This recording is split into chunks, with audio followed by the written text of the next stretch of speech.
When your husband starts caring about wrist jewelry, it's either a midlife crisis or a secret admirer. Mine just happened to post it on Instagram. And no, not in the casual, look at me saving lives way he usually does.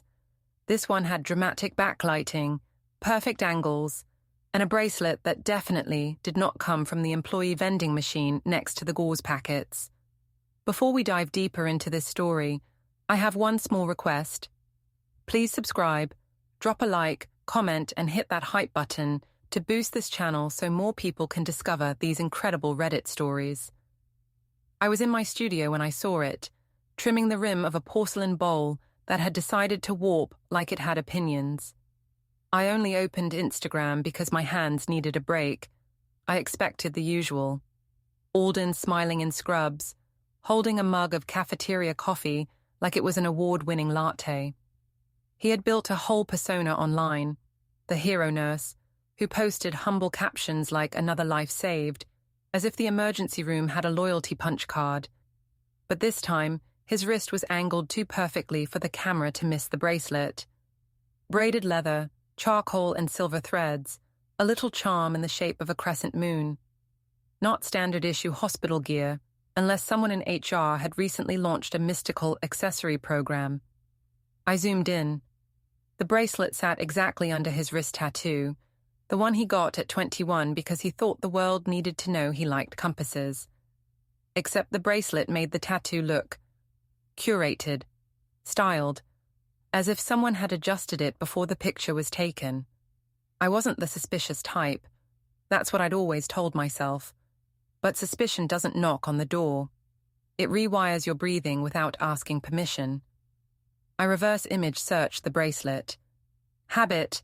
Ceramic artists do it all the time to make sure no one's copying their glazed designs. The browser spat out a link in under 10 seconds.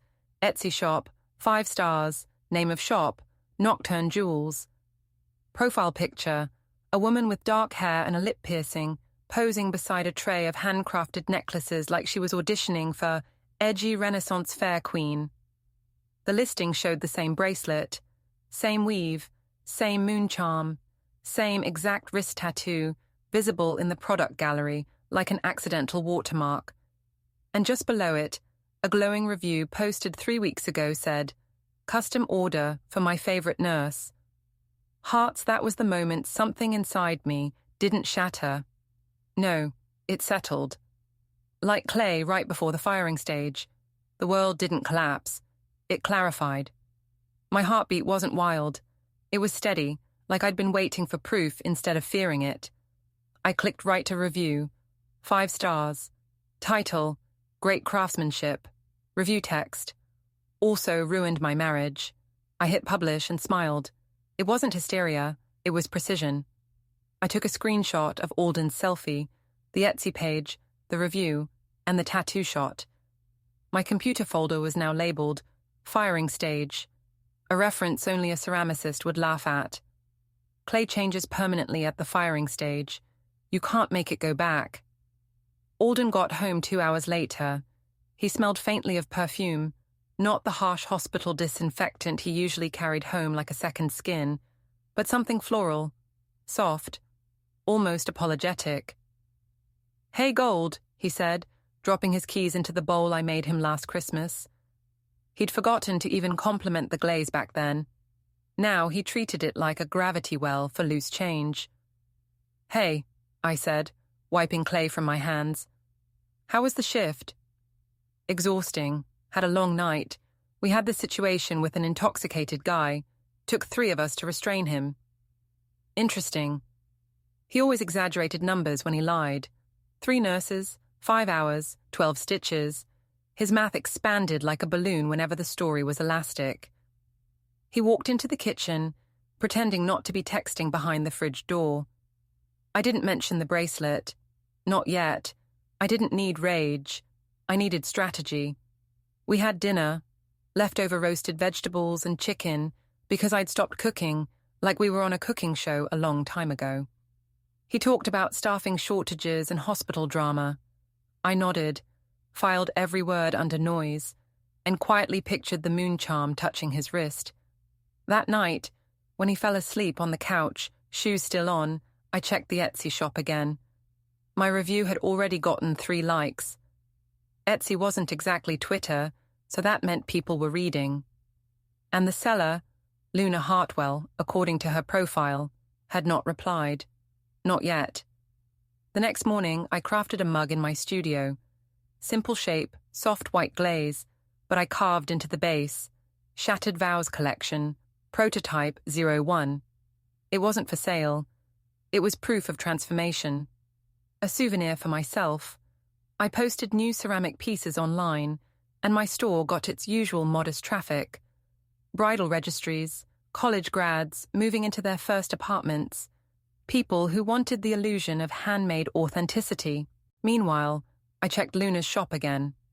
My review was still there, still public. Perfect. At noon, I heard the familiar sound of Ivy Danner's heels on my driveway. The woman had a sixth sense for neighborhood disruption. She didn't knock. She hovered like a satellite, waiting for signals. "You okay, Marigold?" she asked, holding a Tupperware, like it was her ticket inside. "Made too many brownies. I know Alden loves chocolate." "Sure," and she just happened to be outside the moment my husband left for work. "I'm great," I said, forcing a friendly smile. "You heard anything interesting on Cypress Lane today?" Her eyes lit up. Gossip was her cardio. "Well," she said, voice lowering like she was about to confess a war crime. "Someone spotted a man who looked a lot like Alden at Luna Cafe last week. With a woman, brunette, artsy, didn't look like a patient." Ivy never delivered news. She delivered grenades disguised as conversation starters. "That's so?" I asked, taking the brownies. "Shocking thing, really. People do tend to show their true colors when they think nobody's looking." She tilted her head, waiting for me to spill. I did not. Withholding information is more powerful than sharing it. Secrets gain value when rationed. When she left, I checked Alden's Instagram again. He was already posting a new story, pushing through another long shift. The bracelet was still there. Same angle, same charm. That man took more self-portraits at work than patients took selfies with their casts. I didn't comment. Instead, I did something far better. I added the screenshot of his story to the folder. Digital clay. Late afternoon, I drafted an email to the hospital HR department. Not dramatic, not emotional. Just screenshots, dates, policy number referencing workplace relationships and professional ethics. No speculation. Just, please review at your discretion. Then I attached the Etsy link and pressed send. Clay doesn't scream when you shape it. It adapts. People should take notes. That evening, while Alden was in the shower, I boxed one of my ceramic plates, hand-painted cobalt blue. In the center, I'd written, "Property of a cheetah." Not elegant calligraphy, bold, block letters. I added a printed copy of the Etsy receipt showing her bracelet order. The shipping label already had Luna's address. Public business info, completely legal. I sealed the box with clean tape and placed it by the door for morning pickup. When Alden came out of the shower, he wrapped himself in a towel and said, "Thinking of uprooting my schedule next month. Maybe doing more night shifts." "Oh," I said. "What for?" "Extra income. You know, future planning." Future. Interesting word choice for a man erasing his own. "Sounds ambitious," I said. He smiled, relieved I didn't question it. That's the thing. When cheaters think you're clueless, they get sloppy. They narrate their selective truth like they're being generous. That night, I lay awake, not restless, but alert, like someone waiting for the timer on a kiln. You don't sit there panicking. You wait because you know the transformation is unavoidable. By morning, my review had 27 likes and 2 comments. "OMG, what happened?" "Tea is scalding. Please elaborate." Humanity doesn't change. Give them a scandal and they pull up chairs. I clicked refresh again. Luna had finally responded publicly to someone else. "Custom orders currently paused due to personal matters. Thank you for understanding. Oh, I understood. More than she imagined. Before noon, I printed a receipt for Alden's limited edition gaming chair, photographed it, and posted it on Facebook Marketplace with the caption, "Lightly used, heavy lies." The chair got 3 messages in 20 minutes. If your life is going to unravel, you may as well monetize the thread. At 6:14 p.m., the first alert hit. HR inquiry, urgent. I didn't open it. Not yet. I wanted him to be home. He walked in an hour later, face flushed, jaw clenched. No bracelet on his wrist. That was new.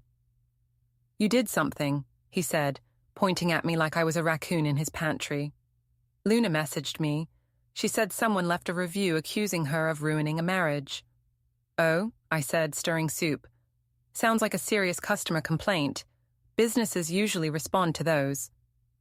"Don't play dumb. You're trying to embarrass me." I met his eyes. Calm, even tone. "You already did that. I'm just working in mixed media." He stared at me, trying to figure out whether I'd exploded or evolved. He hadn't realized that silence doesn't mean surrender. Sometimes it means timing. His phone buzzed. He looked at the screen. His shoulders slumped. "What?" I asked, voice sweet as icing. "HR wants to talk to me tomorrow," he muttered. "Oh," I said lightly. "They saw it." He glared at me, furious that I wasn't losing control. That was the moment I knew I was past grief, past pleading, past fear. Clay hardens in fire. People do, too. And I was already in the kiln. The morning after my review went viral in the most niche way possible, Etsy gossip. I woke up to the smell of Alden's coffee brewing and his humming in the kitchen. It was the kind of morning soundtrack that used to make me feel safe. Now it sounded like background noise for a play I no longer wanted to be in. He stood at the counter, hair damp from the shower, scrolling through his phone. No bracelet. The pale strip of skin on his wrist where it had been was almost comically bright. He looked like someone who'd removed evidence, but forgotten that the absence told its own story. "Morning," I said too cheerfully. Sarcasm is my second coffee. He smiled the way politicians do when cameras are rolling. "Morning, Gold. Want some coffee?" "Sure. You know, I keep wondering what happened to that bracelet you were wearing in your photo." I said it like a passing thought, casual as weather talk.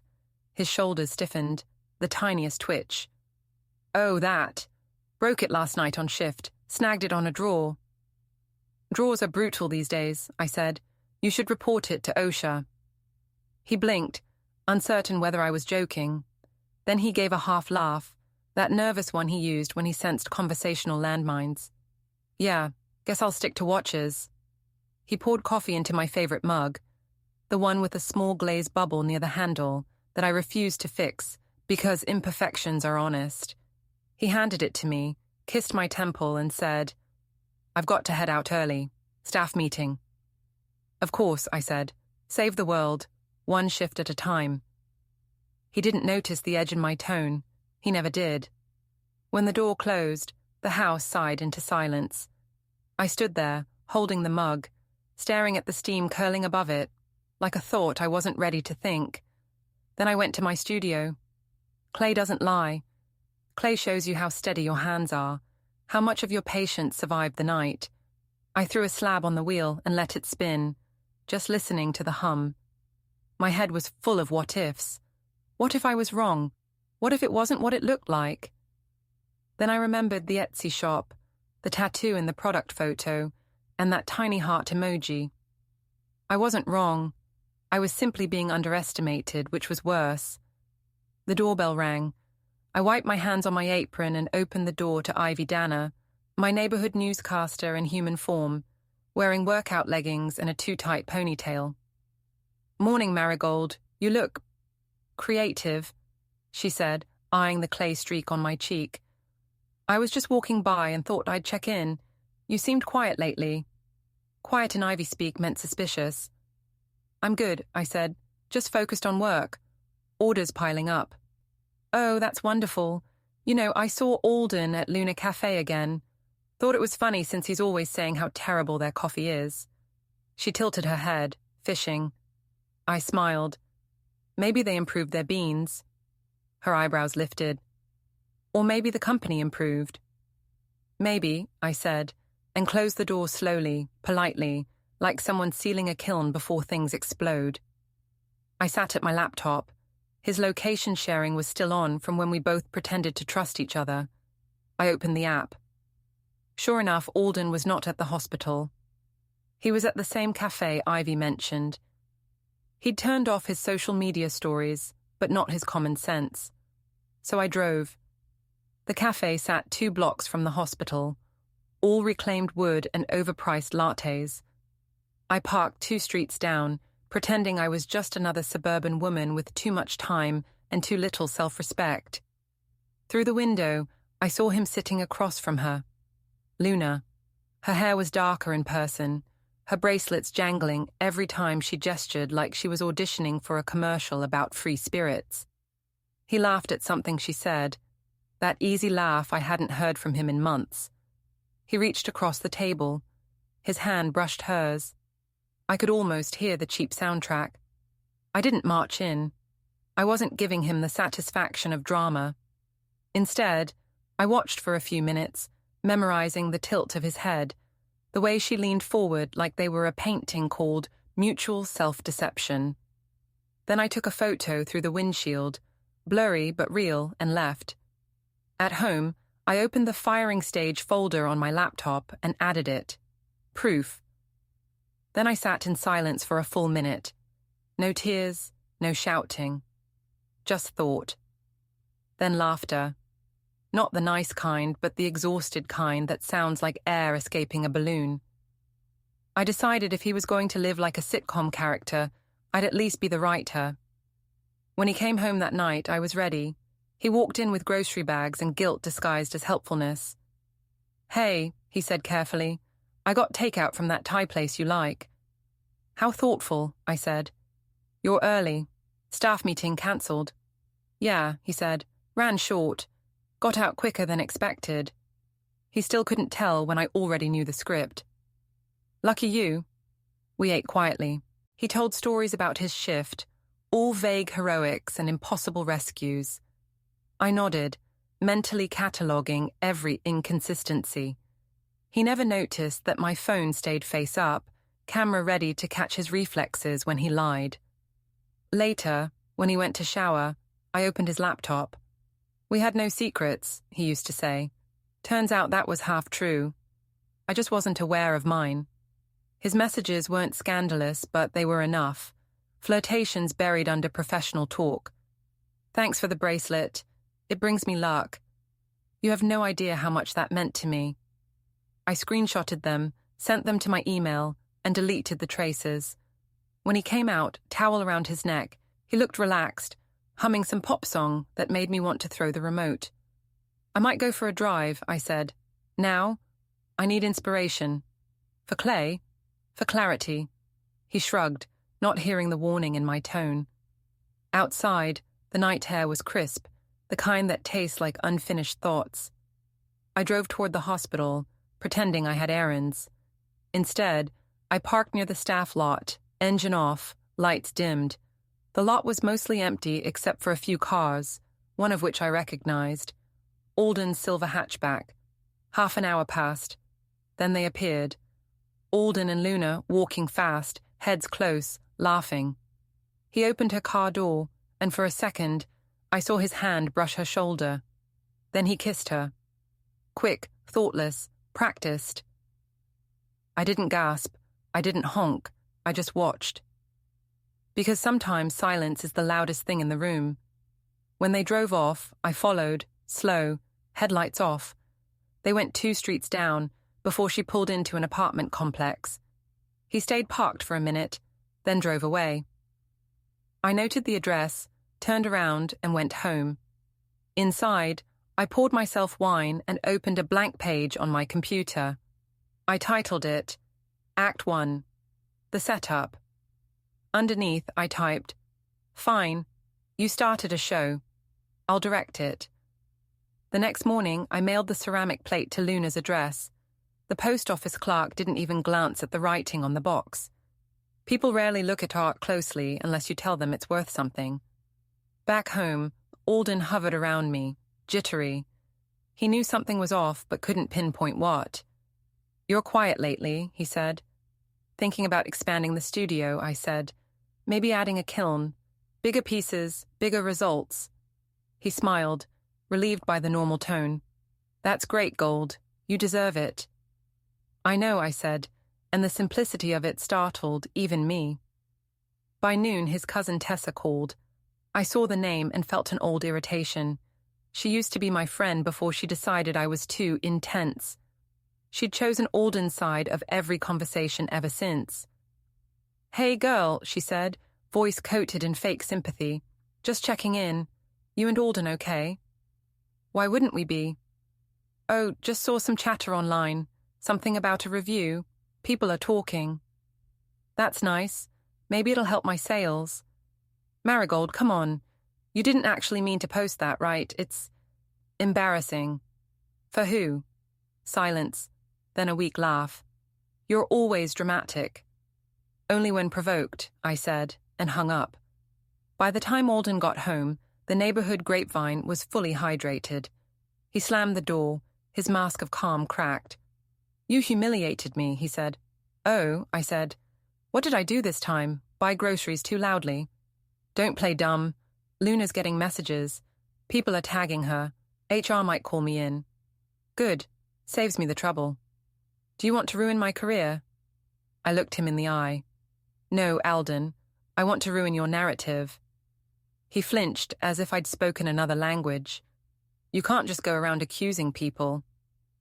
"I didn't accuse anyone. I reviewed a product." "That's petty." "Petty is parking outside a cafe with your side project while your wife makes pottery to pay for your gaming chair." His jaw worked, grinding out unspoken excuses. I could almost see the wheels turning, calculating how much truth he could admit before it cost him everything. "I'm sorry," he muttered finally. "It wasn't serious. Just attention." "Attention," I repeated. "You traded loyalty for compliments." He reached for me, but I stepped back. "Don't," I said. "You're still wearing the cologne she likes. I recognize it." He looked at his hands, confused, like he didn't know where to put them. "I'll fix this," he said. "I already am," I said, and walked past him to my studio. The wheel was still spinning from earlier, a lump of clay wobbling at the center. I pressed my hands into it, shaping it steady again. The trick is to control the pressure. Too much and it collapses. Too little and it never holds form. From the other room, I heard him pacing, muttering, calling someone quietly. I didn't bother to listen. He was still working off the old script where I played the forgiving wife. That version of me had retired. Later, when the house settled, I scrolled through my Etsy notifications. My own shop had gained followers. Apparently, Scandal sells ceramics. Orders for mugs doubled overnight. Someone even messaged, "Are you the review lady?" Iconic. I smiled. Maybe revenge could be both profitable and poetic. At 11:47 p.m., Alden's phone buzzed. He was in the shower again. The screen lit up with a text. "This is too much. People found my address. Don't contact me again. From Luna."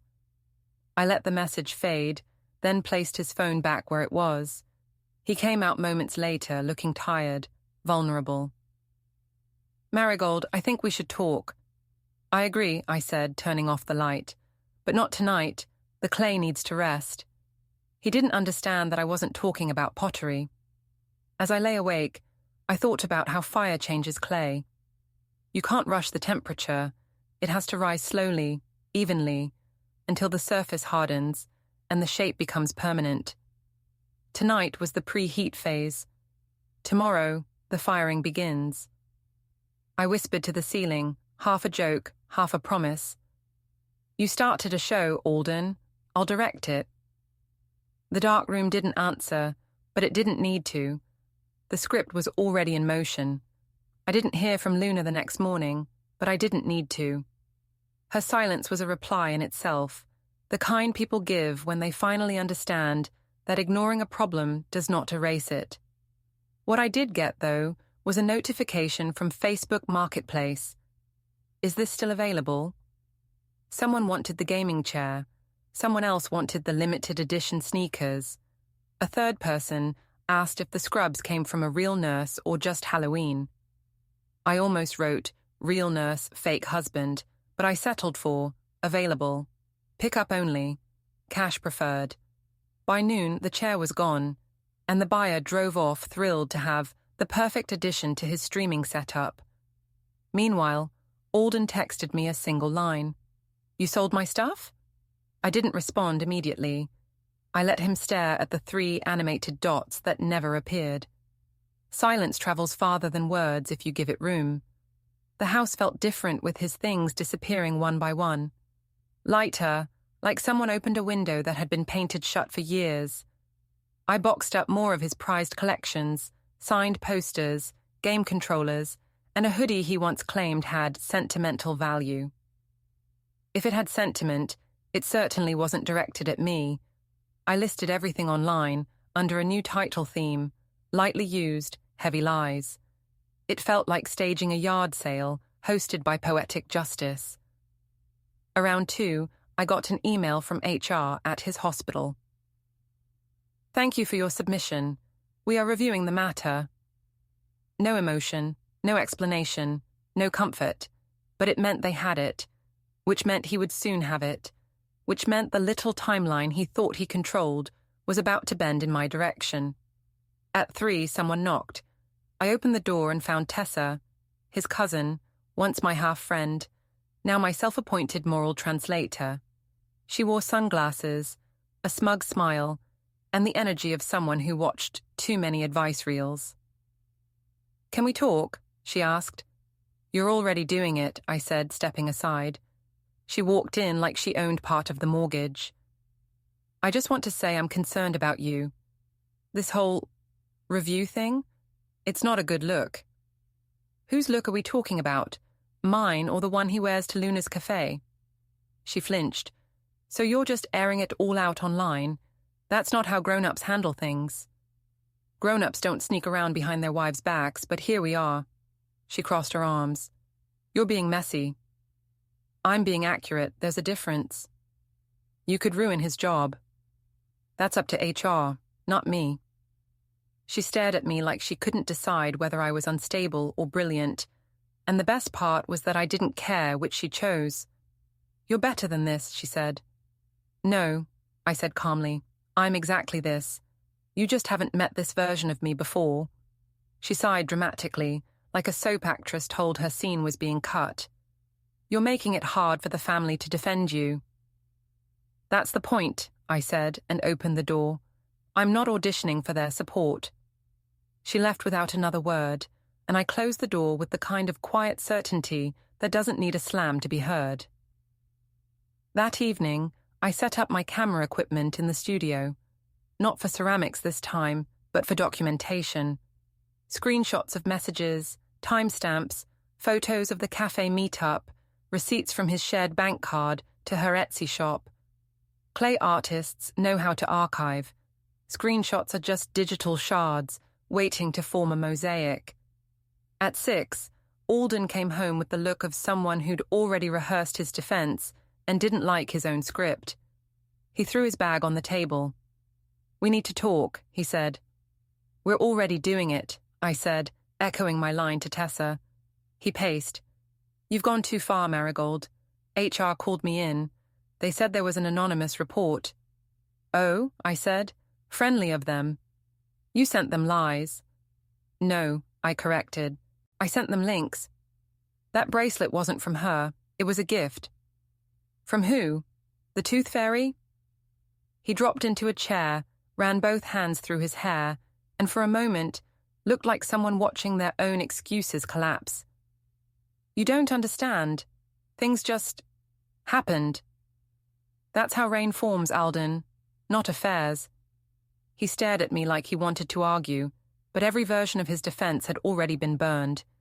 He was left with ash and empty hands. Then came his attempt at sympathy. You could have just talked to me first. I did, I said. You lied. I upgraded. He didn't know what to do with calm anger. Loud anger he could handle. Tears he could manipulate. But this was an earthquake that never announced itself. He stood. "I'm going to fix this." "You're not a plumber," I said. "You don't fix leaks. You cause them." He stormed out, slamming the door so hard the frame sighed. A few seconds later, it reopened and he yelled, "And you had no right to sell my stuff." "It's community property," I replied, "like the lies you bought with it." He left again, this time without the dramatic exit. I think even the door was tired. I didn't chase him. I didn't text. I didn't follow. I just went back to my wheel and centered a new ball of clay. There's something therapeutic about watching sludge become shape. You press, it resists, then it yields. The rhythm is as old as hands. I carved the words Shattered Vows Series 1 into the base. Clay speaks long after the potter stops talking. The next morning, I woke up to 4 Etsy messages asking if I offered revenge-themed ceramics. I didn't know whether to be proud or worried about humanity, so I settled somewhere in between. At 10, a black SUV pulled into my driveway, the kind that screams HOA president or organized concern. I braced myself, but it was only Mrs. Townsend, the woman who kept the neighborhood Facebook group in a state of constant alert. She smiled politely. "Dear, just checking if everything is okay. Some of us saw your listings online." "Which ones?" I asked. "The mugs or the revenge sale?" She blinked hard. "The second one." "Well, the prices are fair." She didn't know what to do with the answer. She left with a confused nod, probably already writing. Marigold may be unraveling, but she's polite about it. At 1, I drove to the post office to ship another custom order. The cashier recognized me from the plate shipment. "You're the artist," he said. "Depends on who you ask," I said. "My sister showed me the review you wrote. That was cold." "That was accurate." He nodded like someone who secretly approved. On my way out, my phone buzzed with a new email from HR at the hospital. I pulled into a parking lot to read it fully. "We have scheduled a follow-up meeting with your husband regarding the submitted material. Additional investigation pending." I smiled, not because I wanted him hurt, but because I wanted the truth measured by someone other than me. Minutes later, his name appeared on my screen. I didn't answer. He texted, "I know what you did." Then, "They want proof now. Real proof." Then, "Why are you doing this?" I typed back, "Check your wrist selfies." That's where it started. He didn't respond. Around 5, I was at the grocery store when I ran into his cousin again, this time near the baking aisle. She blocked my cart like she was about to stage an intervention. "Marigold, this is getting out of control," she said. "People are talking." "Good," I said. "I like an audience." "You think this is funny?" "No, but I think it's fair." She leaned closer. "You're acting like some villain in a drama." "That's fine," I said. "He cast me that way the minute he chose a supporting actress." She scoffed. "Fine, but don't expect anyone to feel sorry for you when this backfires." "It won't," I said. "I'm too careful." She stalked off, muttering something about unstable artists, which made me laugh. Stability is overrated. Clay stays soft until it's pushed. People assume softness is weakness. They forget softness can become stone. On the way home, I decided to do one more thing. Something that wasn't digital, wasn't subtle, and didn't need permission. I drove to Luna's apartment building, small 4-unit place, ivy on the railing, the kind of place artists rent when they still believe in creative destiny. Her car was parked out front, red compact hatchback with a "Support Handmade" bumper sticker. I parked across the street, walked up, and placed an envelope under her windshield wiper. Inside, a copy of my screenshot folder, printed, labeled, organized, no note, just evidence, like a gift basket from reality. As I turned to leave, I noticed a man staring at me from a second-floor balcony. A neighbor, probably used to watching drama unfold on the sidewalk. "Delivery," I said. He nodded slowly. Looked like a message. "Oh, it is." When I got home, I found Alden on the porch waiting. His face was pale, in the way people look when their plans start dissolving. "What did you send her?" he demanded. "A summary," I said. She deserved context. "You're ruining lives." "Correct," I said. "Just not mine." He started pacing again. "HR wants me to come in tomorrow. They said this could impact my license if they decide there was misconduct." "That's between you and your moon charm supplier," I said. "You could have handled this privately." "I tried," I said.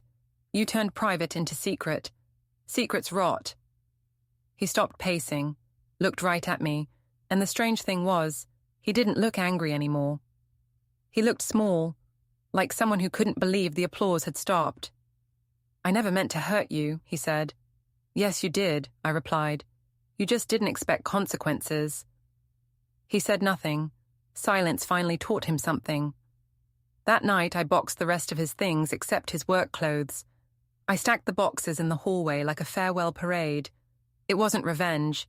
It was order. The next morning, the message came in. "Employee placed on temporary administrative duty pending review." I didn't cheer. I didn't feel triumphant. I just felt like the world had finally caught up with what I already knew. Alden called, voice shaking. "They took me off the floor. I have to meet with the ethics board." "Oh," I said mildly, "they saw it." He hung up. I stood alone in the kitchen, letting the moment settle. Then I whispered, not for him but for the air itself. Clay remembers every touch. And I knew the kiln wasn't done yet. The morning after Alden's temporary removal from the ER, the neighborhood was humming the way it does when someone spots a raccoon in a trash bin or a marriage slipping off the curb. People pretended to water lawns while keeping one ear open. Trash can lids opened slower. Car doors stayed ajar as if gossip needed ventilation. I could practically feel the silent commentary each time I stepped outside. The only thing stronger than suburban fertilizer is rumor, and mine was being spread like it was on sale. The ceramic orders kept rolling in. My shattered vows line had officially taken on a life of its own. Someone ordered 4 mugs as a divorce party bundle. Someone else messaged, "Please make plates that say, 'Don't trust men with moon bracelets.'" I didn't decide whether that was progress for my business or a collective cry for emotional therapy, but either way, my cart totals were up. By noon, I got a notification that Luna's Etsy shop was still down. Her storefront, once filled with moon-themed jewelry and bracelets made for people who wanted to seem mysterious, now displayed a single apologetic banner, "Shop temporarily closed." No explanation, just digital shutters. The reviews told the story better than she ever could, comments piling up like graffiti. "Is this the homewrecker shop? Bracelet looks cheap. So was the loyalty it bought. Team Marigold." I didn't write any of those. I didn't have to. The internet is a self-feeding bonfire. It only needs a single match. Alden hadn't come home the night before, and I didn't bother asking where he went. He texted once, "Staying with a coworker. Need space." As if space was the issue, not the bracelet, not the lie, not the cafe rendezvous he still hadn't owned up to. I let the message sit unread. If he wanted space, I could give him a galaxy. Around 4, I was loading a new batch of mugs into the kiln when I heard a car approach, slow, cautious, like the driver expected either a dog or a lawsuit to run into the street. I wiped clay off my hands and glanced through the front window. Alden, wearing the same scrubs he'd worn yesterday. Dark circles under his eyes, jaw set the way it always was when he wanted me to think he was the one who'd been wronged. He rang the doorbell, even though his key still worked. That alone told me he was afraid of the lock finally matching the marriage. I opened the door. "Back so soon? I thought you needed space." He forced a laugh that barely made it through his teeth. "Can we talk inside?" Depends who you're representing today. Husband, victim, or influencer. He exhaled sharply. Please. I let him in. Not because I owed him that, but because I wanted the conversation to happen on my ground. He walked in slowly, scanning the house like he expected to find it rearranged in his absence. Which was funny, because I had rearranged it. His stuff was stacked neatly against the wall in labeled boxes. Office junk, collectibles, clothes, sentimental if you're delusional. His eyes landed on the stack. You packed my things. Organization is healthy, I said. He turned back to me. Look, I know you're angry. Angry was 3 weeks ago, I interrupted. You missed that window. Now we're in the consequences period. His jaw twitched. I made a mistake. You made a hobby, I corrected. Mistakes are accidental. This required commitment, coordination, selfie lighting, bracelet fittings. That bracelet wasn't what you think. Oh, it wasn't custom made by a woman who titled her product photo after your wrist tattoo. He didn't reply, which was fine. We both knew silence wasn't neutral anymore. He moved closer, lowering his voice like we were co-conspirators instead of combatants. HR said they might escalate this. I could lose my position. That sounds serious, I said with exaggerated concern. Maybe you should tell them the bracelet was a gift from a grateful unicorn. He groaned. Why are you doing this? I apologized. I said I wanted to fix it. No, I said. You said you wanted to fix your life, not our marriage. There's a difference. He looked at the floor, like answers might be written in the grout. It was never supposed to go this far. You mean the affair or the consequences? He didn't answer. That was answer enough. He walked over to the boxes and touched one of them, then turned back toward me, and for a moment I saw the panic under his arrogance. Not heartbreak, self-preservation. I want another chance, he said. Of course you do, I said, but wanting and earning are two different currencies. You're enjoying this, he snapped. If I were enjoying it, I'd have popcorn, I said. This is just justice, tightly curated. He didn't yell. He didn't beg. He just looked at me with something close to realization. That the woman he thought would crumble had instead learned how to stand perfectly still while he fell apart. Then he left. No slammed door, no dramatic ending, just quiet retreat. And that was when I felt it. Not triumph, not relief, but readiness, like waiting for the next stage in the firing process. Clay doesn't harden all at once. It needs heat in waves. At dusk, I took a drive, not to get away from anything, just to feel the air rush against the car, to let thoughts move at the same speed as the road. I drove past the cafe where I'd seen them. It was closed, chairs stacked inside like they were waiting for a different cast of customers. Then I noticed headlights behind me. Close, too close. At first, I thought it was just a car tailing through a shared route, but the turns matched mine. I tested it, took a left that led nowhere useful. The car followed. Another turn. Still there. I didn't need a psychic to guess who it was. I glanced at the mirror. Alden's hatchback. He was tailing me like I was the one with secrets. I didn't speed up. I didn't panic. I just kept driving through Cypress Bend, letting the quiet streets turn into a maze he wasn't invited to navigate. I led him past the manicured lawns, the pastel mailboxes, the neighbors who pretended not to stare. I turned right into the newer part of the subdivision, the one with tall hedges and that single cul-de-sac with the iron security gate that only opened by keypad now. I drove in. The gate began to close behind me. He didn't make it through. He stopped right at the bars. I rolled my window down. He got out of his car, hands raised in exasperation. Why are you avoiding me? I'm not avoiding you, I said. I'm demonstrating boundaries. You can't just shut me out. Oh, I said, tapping the steering wheel. Watch me. He stared, stunned like he realized he'd been chasing the wrong version of me for weeks. You can't keep doing this, Marigold. That's the interesting part, I said.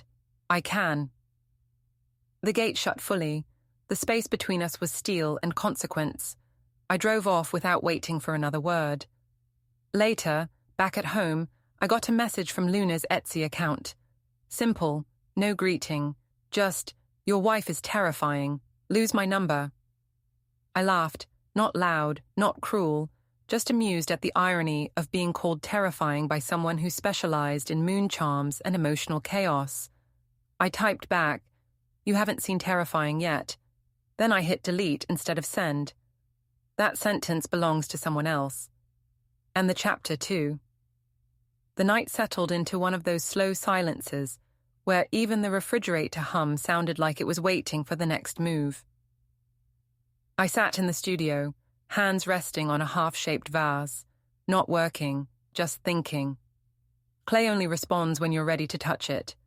Tonight, I wasn't shaping anything physical. I was shaping the ending. The phone buzzed. Not a text, an email alert. I glanced at the screen and saw the subject line. Ethics review scheduled, attendance required. It wasn't addressed to me, but I'd set up alerts on the shared inbox before all of this started. There it was, a formal notice, a meeting date, a room number. It was becoming official, real, documented. I pictured Alden, reading that email somewhere in his borrowed guest room or hospital locker, realizing that the fallout wasn't just social, wasn't just between us. It had migrated into paperwork and systems and people with ID badges and clipboards. He wanted space. Now it was being measured in procedural distance. I closed the alert and leaned back. Somewhere between the first time I saw the bracelet and now, something shifted that I didn't fully notice until this moment. I wasn't reacting anymore. I was directing. That wasn't accidental. That was evolution. Later, I went to take a walk, not far, just around the block. The kind where the sidewalk lamps glow, like they're trying too hard, and every lawn looks like it's auditioning for a brochure. I passed Ivy's house. Lights on, curtains open. She froze when she saw me through the window, then pretended to be watering a houseplant that was very clearly fake. We locked eyes. I lifted a hand in a polite wave. She waved back, but it looked more like a crossed signal. Even gossip has survival instincts. Halfway back to my house, I saw headlights again, far behind, but this time the car didn't follow. It just paused at the corner, then drove on. Maybe Alden, maybe someone else. But I didn't flinch. When fear evaporates, observation becomes easier. Back inside, I opened my inbox again.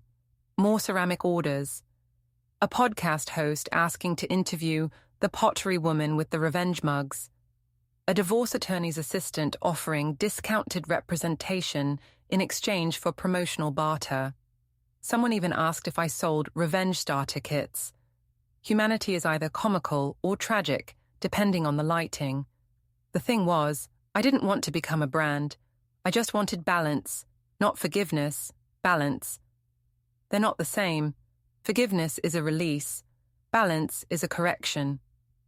A little after 10, I heard something outside. Not a car engine. Footsteps. Slow ones. Then a knock. Not a frantic one, not an angry one. Just a knock, the kind someone does when they want you to believe they're calm. I checked the peephole.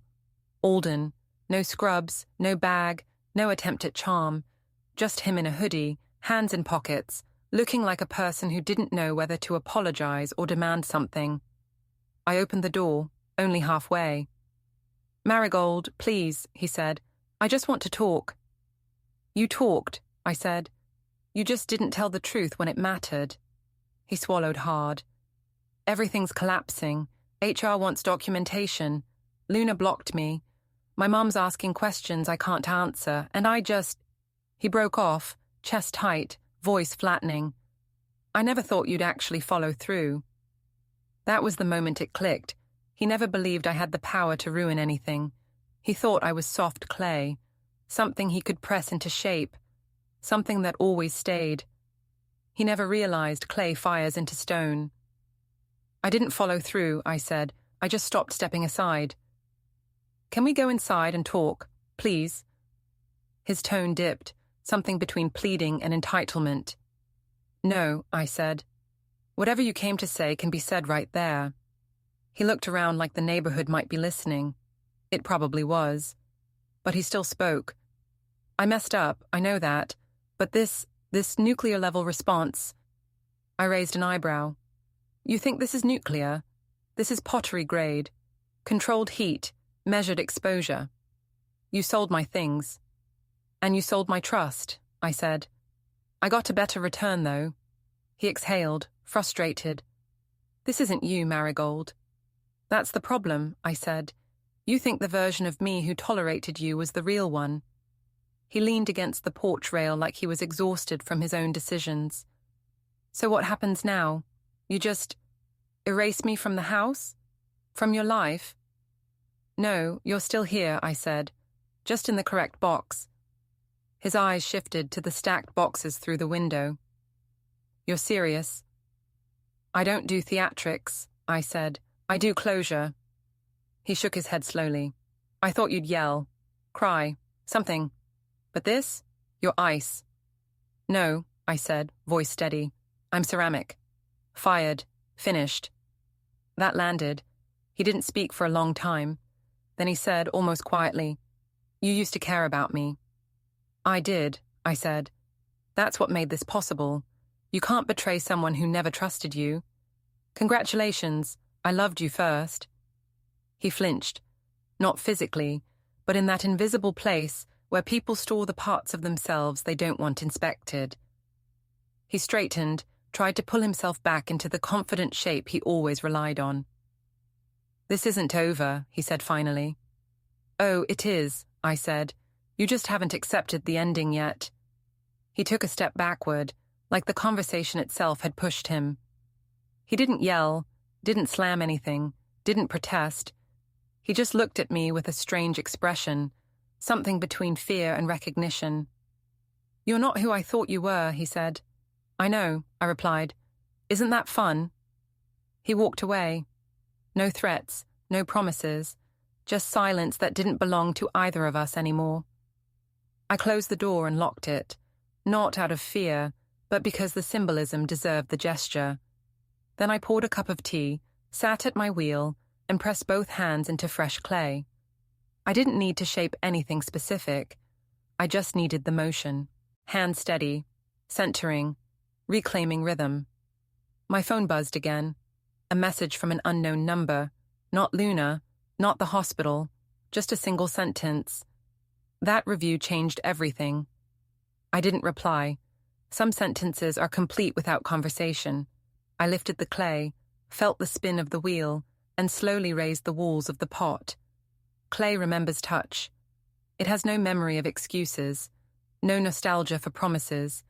It reacts to pressure and intention, nothing else. Outside, a car passed. Not slowly, not circling, just moving forward. Good. Let the world keep up. I glanced at the phone again. The message still glowed on the screen. I didn't answer it. Instead, I spoke softly into the room, the way you do when a truth is better spoken to air than to a person. "You haven't seen terrifying yet." The morning arrived like it had been briefed on the situation, pale, quiet, and pretending everything was normal. I didn't believe it. Days don't turn clean just because people decide they're done with conflict. They hold the residue, the way clay holds fingerprints, even after glaze. I woke up earlier than usual, not because I was restless, but because my mind had already started without me. The first reminder of reality wasn't my phone, or Alden, or another neighbor pretending to borrow sugar while actually mining for updates. It was the stack of boxes in the hallway, where his things sat like museum pieces from a past exhibit titled "The Husband Who Thought Subtlety Was a Skill." I didn't bother moving them. I liked the visual, a physical representation of what was no longer my problem. The second reminder came in the form of a voicemail from a number I recognized. The divorce attorney's office. I hadn't even officially hired them yet, but they were proactive. I like that in a person. The message said, "We reviewed your documentation. Settlement strategy is strong. Call when ready. I deleted it. I didn't need comfort. I needed completion. Alden hadn't returned since the porch confrontation, but his car was still parked halfway down the street. Not close enough to seem brave, not far enough to seem gone. A coward's perimeter. Eventually, even he'd have to admit the house wasn't his stage anymore.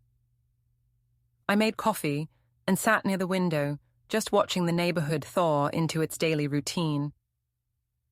Ivy walked her dog early, phone glued to her ear, as if the animal were just a prop in her morning broadcast. Mrs. Townsend left for her book club, the kind where they don't read, just deliver opinions like pastries. The street looked peaceful. It was a lie, but a polite one. By 9, I got a text from an unknown number. We need to talk before the hearing. I didn't have to ask who it was. Alden always thought the phrase, "we need to talk," was a negotiation opener instead of a red flag. I replied, "Not today. Not here." I hit send, then muted the thread. Instead of waiting for whatever emotional invasion he had planned, I packed a box of ceramic pieces and loaded them into the car. Not for orders this time. This box had a different destination, the kind of delivery that didn't need postage. On the way into town, I stopped at the supply store for more glaze. The cashier recognized me, not because I was a celebrity, but because scandal makes local fame out of anyone with Wi-Fi. "You're the mug lady, right?" he said. "Among other things," I replied. He smiled awkwardly. "You're trending in the local Facebook groups, lot of opinions, mostly cheering." "I'm sure the truth is somewhere in between," I said. He nodded. "Yeah, but the cheering part's louder." Back in the car, I checked my phone. No new messages from Alden, but 3 new sales notifications from my shop. Then a news alert popped up. Nothing major, just a small article from a community site titled "Local ER Nurse Under Review for Policy Violation." No names, no bracelet details. But the comment section already knew. I didn't need to add anything to it. I'd already written my version of the story in actions. Let others add subtitles.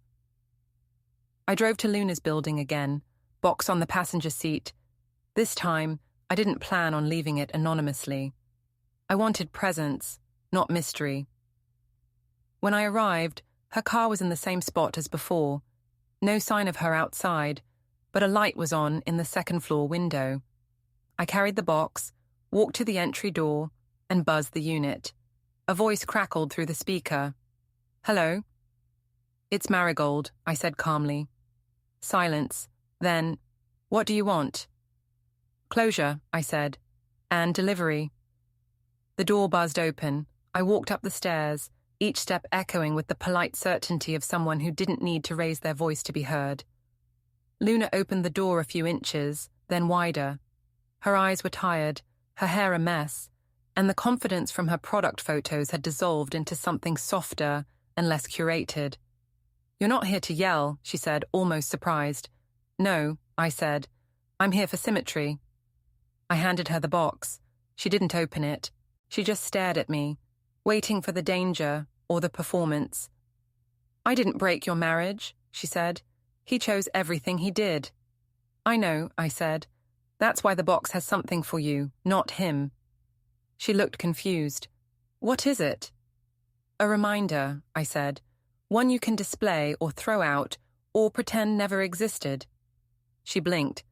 "Why are you being calm?" "Because the loud part is over," I said. "Now we're in the phase where consequences are just weather." She didn't reply. Some people need a script to survive conversations. She didn't have one left. I turned to go. "Marigold," she said, voice suddenly steady. "You're scary." I paused. "Good. Fear is more honest than apologies." I left without looking back. Back home, I headed straight to the studio. No distractions, no messages, just me and wet clay waiting to be shaped.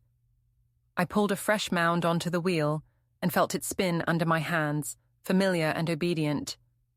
Clay listens in ways people never did. Halfway through shaping, I heard a sound outside, car doors, more than one. Talking, not angry, but official.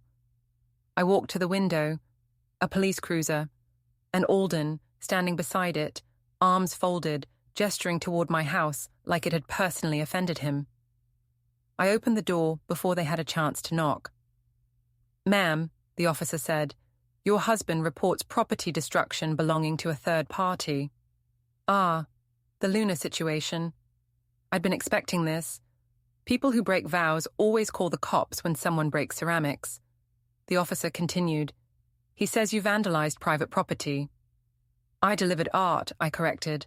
Alden cut in. "You went to her building and vandalized the garage." "That was chalk wash," I said. "Rain removable, earth-friendly, non-toxic." The officer blinked. "Is that true?" "Yes," I said. "I have the receipt, and photos of it before and after. It's already washed off. You can check." The officer turned to Alden. "Sir, if there's no lasting damage, this is a civil matter, not criminal." Alden looked like someone just took away his last poker chip. "She's out of control." I almost laughed. "I'm very much in control. That's what bothers you." The officer glanced between us. "If this is a marital dispute, I suggest you handle it through legal channels." "We are," I said. "Thank you." They left. Alden didn't. He stayed in the driveway like a stubborn mailbox. "You think this is a game?" he said. "No," I said. "Games have rules." He stepped closer. "You can't keep winning just because you're louder." "I'm not louder," I said. "I'm consistent. That's worse for you." He stared at me with that same look from the porch, like he finally understood that the version of me who allowed him comfort had retired. "You really don't want me back," he said, not as a question. "No," I said. "I want me back." He didn't move. I did. I shut the door. Nothing slammed. No grand gesture. Just finality in its cleanest form. Inside, the studio lights glowed against the wheel. Clay waited. I sat back down, pressed my palms to the spinning form, and centered it again. That's when another email arrived. Not from HR, not from Etsy, not from strangers who wanted revenge pottery. This one was from the attorney. Simple, direct. "We can move forward. He has already agreed to settlement terms." I exhaled. Not relief, release. The kind that comes when heat finally reaches temperature and the kiln door seals. I didn't celebrate. I didn't gloat.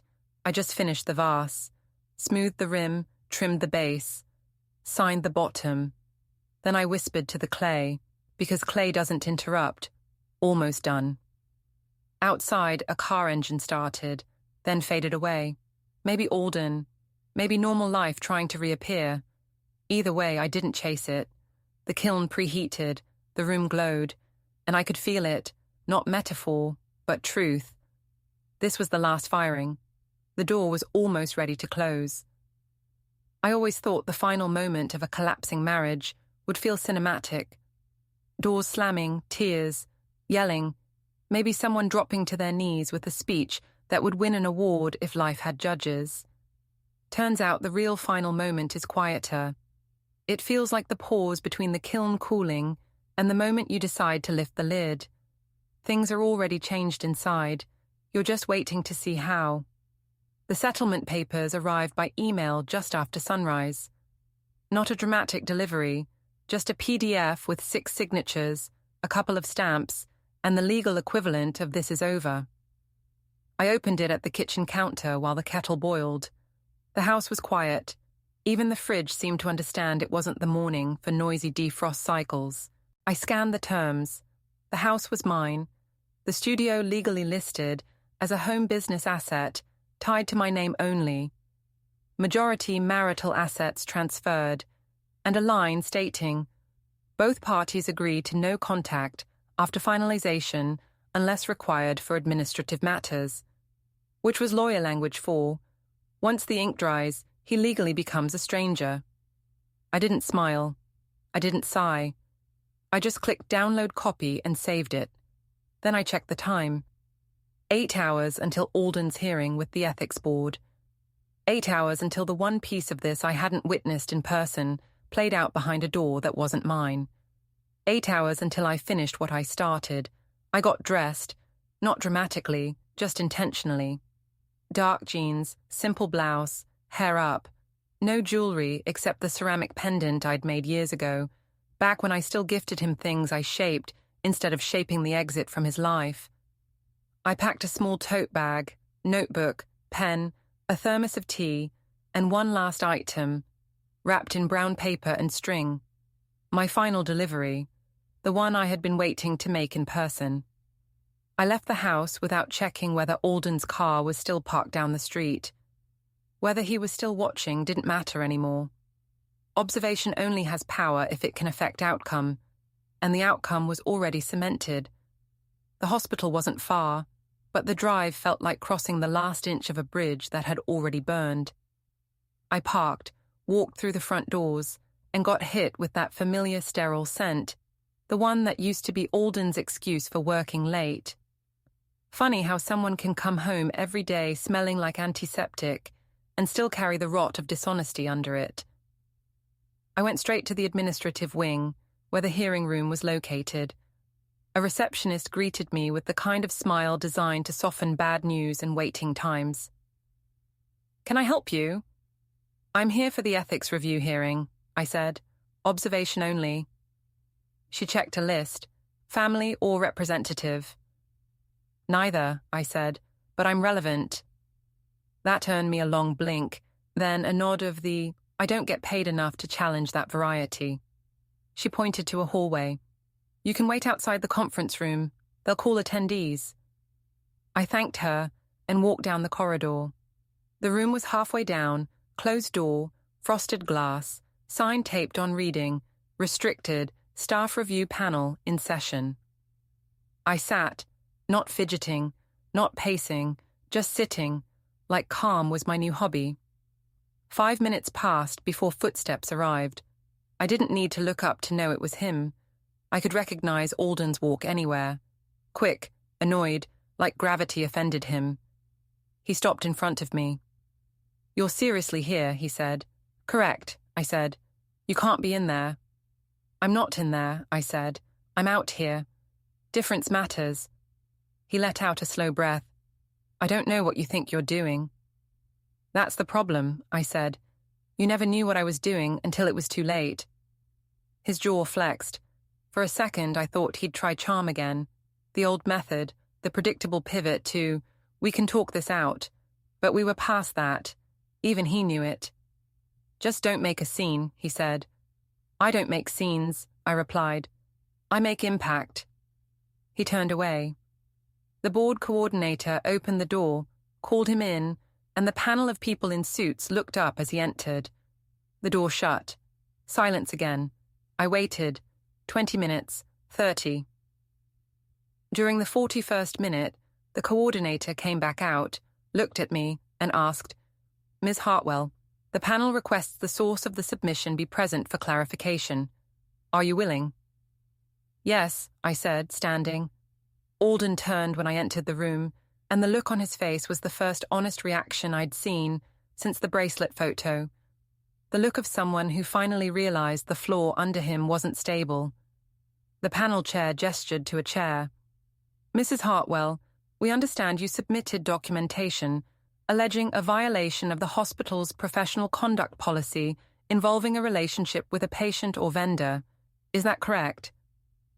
"It is," I said. "Do you have any evidence beyond what was submitted?" "Yes," I said, and placed the brown paper package on the table. I unwrapped it slowly. Inside was the ceramic plate I had mailed to Luna, the one she had returned, meaning it now served a different purpose. White porcelain, hand-painted blue lettering, property of a cheater. The panel leaned in, not because they cared about art, but because the glaze included a ring of micro-printed screenshots around the rim. The selfie, the Etsy shop listing, the bracelet photo, the favorite nurse caption. Proof is pottery. The chair cleared his throat. "That will be entered into evidence." Alden spoke finally, voice strained. "This is personal hostility, not professional misconduct. One of the panelists asked, "Did you receive gifts from this vendor while managing purchase orders for patient items?" "Yes, but..." "Did you engage in a romantic relationship while the vendor was attached to your department through donations?" A pause. Alden swallowed. "Yes, but it wasn't..." That was all the panel needed. I didn't speak again. Didn't need to. I just looked at him once, without rage, without performance, just accuracy. The chair concluded, "We will issue a written decision in 48 hours. You may leave." Alden didn't speak to me as we walked out. He didn't follow me into the hallway. Didn't try another speech. He just stopped by the wall, hands on his knees, as if the structure of his life had been held up by a lie he finally had to say out loud. I passed him without slowing. Outside, the sky had shifted from morning to noon. The breeze felt new, like it hadn't belonged to either of us before. On the hospital steps, someone called my name. It was Luna, not dressed in her cafe clothes, not wearing a bracelet, just standing there, hands in pockets, eyes clearer than they'd been. "You were right," she said quietly. "I usually am," I said. "I thought he'd choose me." "He never chose anyone," I said. "He just picked whoever believed the script." She nodded, eyes harder now. "What happens to him?" "That's up to the board," I said. "What happens to you is up to you." She looked at the plate in my hands. "You made that." "I did. It's kind of brilliant." "I know." She hesitated. "Do you want it back?" "No," I said. "Keep it, or smash it, whatever helps you remember not to repeat this version of your life." She didn't cry. Good. I wasn't in the mood for tears. I walked past her, down the steps, across the lot. Alden didn't come after me, because this time, finally, there was nothing left to chase. When I reached my car, I placed the now empty wrapping paper on the seat, buckled in, and sat still for a full 10 seconds, letting the quiet settle. Not peace, not triumph. Completion. I started the engine. Before pulling out, I looked once in the rearview mirror. Not at him, not at the building, but at myself. I said the final line out loud, not a threat, not a promise, just truth. Story's over. And I drove away.